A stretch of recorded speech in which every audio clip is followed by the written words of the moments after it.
Greetings and salutations, everyone. My name is Andrew Kirchhoff, and welcome to my YouTube channel. Today, we're going to be talking about my Week 14 tight end starter sits for the 2019 fantasy football season. On today's episode, we're going to be talking about all things tight end, talking about the matchups going into the Week 14, and also my top 12 tight end rankings on the week. Before we begin today's video, let me remind all of you, if you have not yet already, click that subscribe button. Help us get to that 13,000 subscriber mark.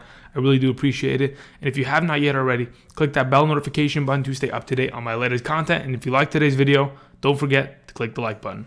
Thank you very much. Hey guys, how's it going? Hope everyone's doing well. If you haven't yet already, go check out my quarterback video. We talk about news and injuries around the National Football League at the start of that video. The timestamp is down in the description. But other than that, we're not going to really cover that because I don't really want to repeat myself as of right now. So we're just going to be talking about all things tight end going into Week 14. So from the top, let's go ahead and let's talk about some matchups before we get into the ranking, shall we? All right, so as we typically do, who gives up the most points to the opposing tight end position on a weekly basis? Well, we have ourselves the Arizona Cardinals. Now, at times I've doubted how bad tight ends could potentially play well against the Arizona Cardinals defense, but they have consistently done so, and they have played very well. Last week we saw a backup tight end by the name of Tyler Higbee. Yes, we all know Tyler Higbee. He's a blocking tight end primarily. He dropped a 20 bomb on the Arizona Cardinals in fantasy last week. And is that something that was unexpected? Sure, to an extent it was. But now as we continue to progress and we see that, man, they just can't guard the tight end position, it kind of gives me hope that potentially Vance McDonald this week could be a good play. Now, I don't have him on today's list because I would be an idiot to suggest to play Vance McDonald, especially in your fantasy playoffs, because if in fact the dude flubs and he kills you because he puts up a 5-point week, is that something you can live with Vance McDonald in your lineup? Because I know many of you already have great tight ends. I believe there are a lot of better names out in this landscape that could be picked up and played ahead of him. But again, we still have to mention him. There's always a possibility that he has a monster week this week against Arizona because they're terrible against tight ends. Moving on. Speaking of being terrible against tight ends, and speaking of Tyler Higbee, he plays against the Seattle Seahawks this week with Gerald Everett continuously being questionable and probably out again this week. Tyler Higbee has another great opportunity to have a big week. If we go back earlier this season and see when the Seattle Seahawks took on the Los Angeles Rams in Seattle, that was the game where Brandon Cooks went down with an injury early with a concussion, and Gerald Everett really started his streak from there. I mean, he had a lot of good catches in that game and was used a lot. And I think Tyler Higbee could have some pretty good usage this week. And, against one of the easier matchups, to be honest. Moving on to another easy matchup, the guy on the thumbnail. My number one tight end of the week is Jack Doyle. And you may be thinking, Andrew, you're absolutely crazy. And I would 100% agree with you because I am crazy. But you have to be crazy sometimes. You have to go out on a limb. And I truly do believe a guy like Jack Doyle, what he was able to accomplish last week. And I saw a stat from Matthew Berry earlier this week on Twitter. It says something of the nature of when Jack Doyle has been the only starting tight end in the roster, and Eric Ebron has been out, or Dwayne Allen in years past has been out, Jack Doyle averages plus 15 fantasy points per week on a half PPR basis. He has monster weeks when he is alone, and he's going to continue to be alone and see 10-plus targets every single game. And into a matchup against Tampa Bay, who I think, Jacoby Brissett is probably going to have to find Doyle more than anybody this week. It just seems like it's a perfect recipe for success for a guy like Jack Doyle to step up this week and have another great performance. I'm expecting him to do so. That's why he sits at my number one. Moving on, another great matchup. We got Green Bay potentially. I mean, what are we going to do? Sprinkle? Is that who's going to play? No. Garbage. I don't even want to worry about that because really the Washington Redskins, they don't even throw the ball. Then the Kansas City Chiefs, there's not really a tight end for the New England Patriots. Gronk didn't want to come back. Good for him. He can go relax, stay healthy, keep his mind right, all perfect. Moving on, the Oakland Raiders against tight ends. Jonnu Smith could be a decent play this week, but again, he's been quiet in the last couple weeks since Delaney Walker has been sent to the IR with that ankle injury, or was it an ankle injury? Something like that.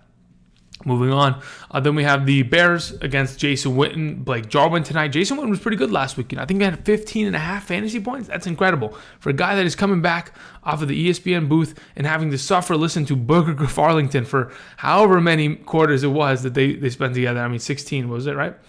It's been quite the struggle, but either way, moving on, then we have the Washington Redskins against Jimmy Graham. Has been very quiet this season. And the Pittsburgh Steelers, Cardinals don't really have a tight end. I know they used one last week, but again, it's tough. But either way, the matchups, only a couple of these players I want to take advantage of. After that, we're just sticking with our studs, and that's what we're going to talk about. Let's go talk about our top 12 tight ends on the week, the studs. Starting off, again, like I mentioned, Jack Doyle is my number one tight end on the week, and it should not be a surprise to anybody. Jack Doyle, yes, even with Eric Ebron in the lineup, has been fairly consistent this season to the point where he even has more points than Eric Ebron. Yes, he had an extra week of play, but again, this is a guy that saw 0 receptions in the Jacksonville game in week 11. This is a guy that very, very limited play and didn't have much work at all. 11 targets, 6 receptions, 73 yards, and a touchdown last week. I expect him to have another big performance this week. Oh, you know what? I know I forgot a tight end. And we're going to talk about that in a little bit. I completely forgot about a tight end. Okay, we'll go over that. But regardless, I think Jack Doyle, great play. He's my number one. Okay, so really quickly, we're going to insert something. I literally just forgot, and I remember now that I don't have Jared Cook on this list. And how dare I? Because Jared Cook, and we're going to this is a timestamp thing. Jared Cook has been so good this season.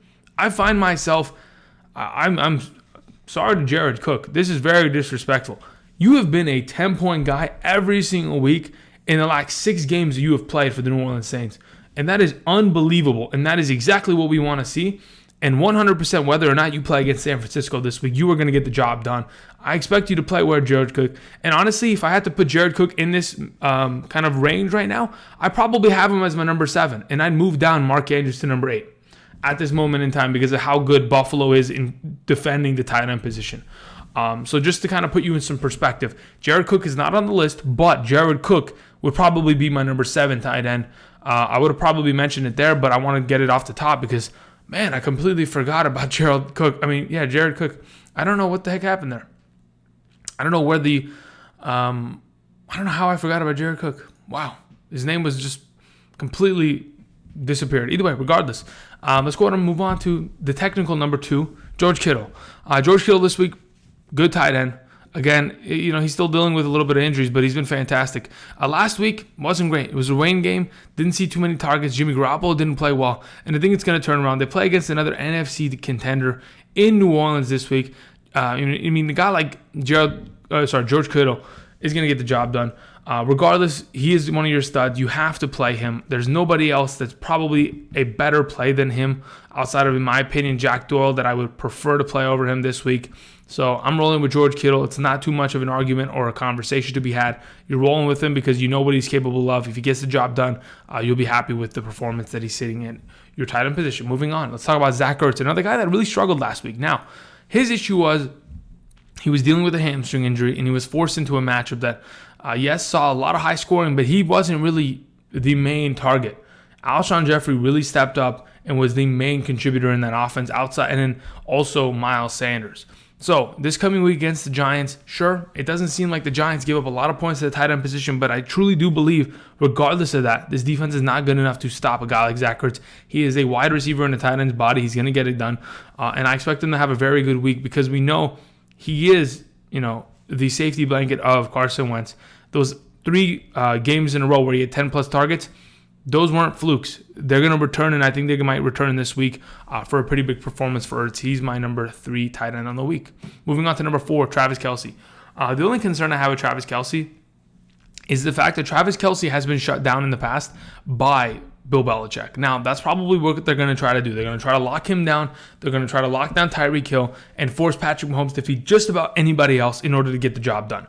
Now, as of right now, the way I see it, Travis Kelce is too good of a tight end, and we even saw it earlier this season where tight ends, even against the New England Patriots, they haven't played extremely well. Like they shut down Mark Andrews for only 2 receptions for 21 yards.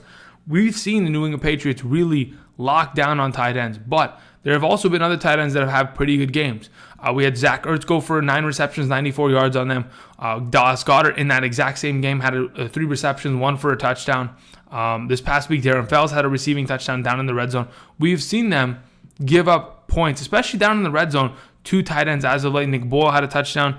Demetrius Harris had a touchdown in that Cleveland game. So there is also guys that can make plays down in the red zone.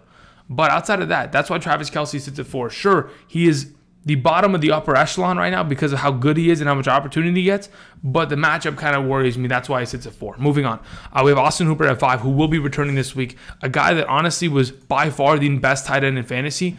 Has kind of, obviously missed the last 3 weeks due to injury. This is a guy that prior to his injury had 4 games in a row with a receiving touchdown.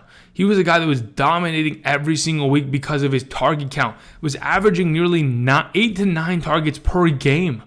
I mean, this is incredible for a guy that on a yearly basis just shifted everything. Sure, he was the number 6 tight end in fantasy last season in half PPR, but he doubled his output in in the first half of the season of this year. It's insane. And obviously, the injury has been tough, but he's going to come back and play well against Carolina. He's my number 5. Moving on to number 6, Kyle Rudolph. Speaking of back-to-back touchdowns, games in which you are continuously putting up touchdowns, Kyle Rudolph, sure, his target count is not increasing, but his production and his value continues to grow within this offense as their pieces are not technically healthy.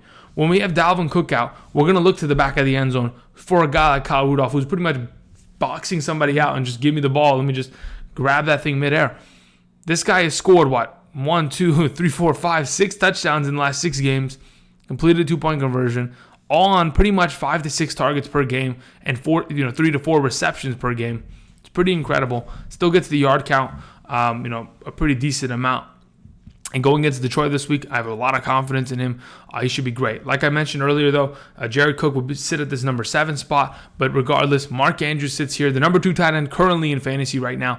A guy that is getting it done in terms of in touchdowns, right? Last week I mentioned he is very touchdown dependent. That's why he concerns me, especially in that rain game. I didn't expect him to catch that, but he got it done. It was perfectly fine. Outside of that, he only had 3 receptions for 50 yards, which wouldn't have boded well for a 6.5-point performance on the week. But this week against Buffalo, this is a team that doesn't give any points to opposing tight ends. I mean, any points. They are, in my opinion, the best team against opposing tight ends. Now, last week, Jason Witten put a number on them. 6 receptions, 42 yards, a 2-point conversion, and a touchdown. Jason Witten, the old man Witten, put up those numbers. Outside of that, they don't give anybody points at the tight end position. Anybody. The best performance was Evan Engram and Dallas Goedert. Dallas Goedert scored. Evan Engram had 6 for 48. Those were the best performances. The most yards they've given up this season was in week 2, 48 yards. So again, they are very good, but the usage of the tight end position is like a wide receiver position for Baltimore. So it still kind of has inherent value for Mark Andrews, regardless of how difficult the matchup is. So he's still going to be good, but that's why he sits a little bit lower than the upper echelon guys. Moving on to number 8, Hunter Henry. Hunter Henry was really quiet last week, and that's a little bit unfortunate, but again, it's going to happen. There are going to be games in which you just disappear, but Hunter Henry continues to play well, and hopefully we'll get back on track this week. He saw a season-low 3 targets this week. I mean, in all the games, he has seen far more targets. In fact, he typically saw 6, 7, 8 targets per game, but 3, only 2 for 10 yards. That's awful. Hopefully we're going to turn it around this week. That's what I expect. I mean, a lot of the struggles of this offense happen when Phillip Rivers cannot get the ball to his safety blankets, Eckler, Keenan Allen, and Hunter Henry mainly. So as of right now, the usage of this position needs to continue to grow, and I think he'll be fine this week in Jacksonville. He's my number 8. Moving on to number 9, we have Tyler Higbee. Tyler Higbee should have a pretty good performance this week, like I was mentioning. He is probably going to have to step up and make some pretty big plays against Seattle as Gerald Everett is probably still going to be out. At this moment in time, there's always a possibility that Gerald Everett, sitting at the questionable spot right now, could end up coming back from that knee injury, but he didn't participate in Wednesday's practice. I'm not sure where he's going to lean or lie by Thursday, but as of right now, Tyler Higbee, not a bad play at all as my number 9 tight end, coming off a huge week. Again, he had 8 targets, 7 receptions, 107 yards, and a touchdown. Pretty big waiver wire pickup potential play this week. Moving on. Mike Gesicki is my number 10. Since week 9, if I'm not mistaken, Mike Gesicki has like the second most targets amongst all tight ends. Because of the fact that he is a bigger target, it makes it so much easier for a quarterback like Ryan Fitzpatrick to just sling the ball to you. Because no matter what, it's going to be in your vicinity with your length, your wingspan, the ability to just go up and find the ball, in the vicinity of your hands makes it so much easier. Last week, sure, in the last 2 weeks, he scored touchdowns. But in terms of targets since week 9, 6, 6, 6, 6, 3 6s and then 2 7s. Those are pretty ridiculous numbers, and as of late has been really good in terms of yard count. So the way I see it, Mike Gesicki in a pretty good matchup against the Jets. I'm pretty happy with it, and I think as a number 10 tight end, pretty good play on the week, and a good waiver wire pickup as well. Moving on to number 11, Jacob Hollister. Jacob Hollister had the most most targets amongst he had the most targets amongst all Seahawks last week in the Monday night game. That being said, that's mainly because he is a bit of a safety blanket. Russell Wilson always likes to find his tight end position, and he always will continue to do so. Now, this guy's been pretty quiet since his first, the 2 games that he broke out in. Since they hit that bye week, he's been really quiet in the last 2 weeks. Hopefully, we can get back to him playing well against a defense like the LA Rams. Now, if Jacob Hollister disappoints, then it's time to pack it up and not run with him anymore. But as of right now, he sits at 11 because I have some confidence that he could potentially get the job done this week. And let's go on and let's talk about my last tight end. Darren Waller had a good week last week. Perfectly fine. 100 yards, 7 receptions, had the 9 targets, which we were looking for. And I mentioned it last week. We need to see Darren Waller have a bunch of targets because he was lacking in that department. Now that we've kind of gotten back to it, Tennessee's a tougher matchup, but Darren Waller can still, play with the best of them. He is a very good tight end. They just have to get him more opportunity. With Tyrell Williams pretty much disappearing, with the potential of Josh Jacobs missing this week, Darren Waller is going to potentially be relied upon even more this week. He's my number 12 on the week. Could be even higher ranking, subject to change. Also, one more name that I think I forgot. Not really forgetting, but more like a guy that could potentially come back this week, Evan Engram. As of right now, Evan Engram, limited in Thursday's practice, could potentially come back after missing 4 weeks. Since week 10 has not played, or since week 9 he hasn't played. That's pretty tough. So as of right now, he could potentially come back this week, and with Eli Manning as his quarterback, a guy that loves to target and litter him with targets, could be a great play, but we're just going to have to wait and see how that turns out. Anyway, thank you everybody for watching. Those are my tight end rankings and the week 14 tight end rankings of the week. I appreciate everybody stopping by, watching the video, and if you like today's video, don't forget, click the subscribe button, click the like button. I'll see you guys 8:30 a.m. Pacific Standard Time on the channel, live streaming this Sunday, and until then, I appreciate everybody stopping by, and I'll see you guys later. Peace.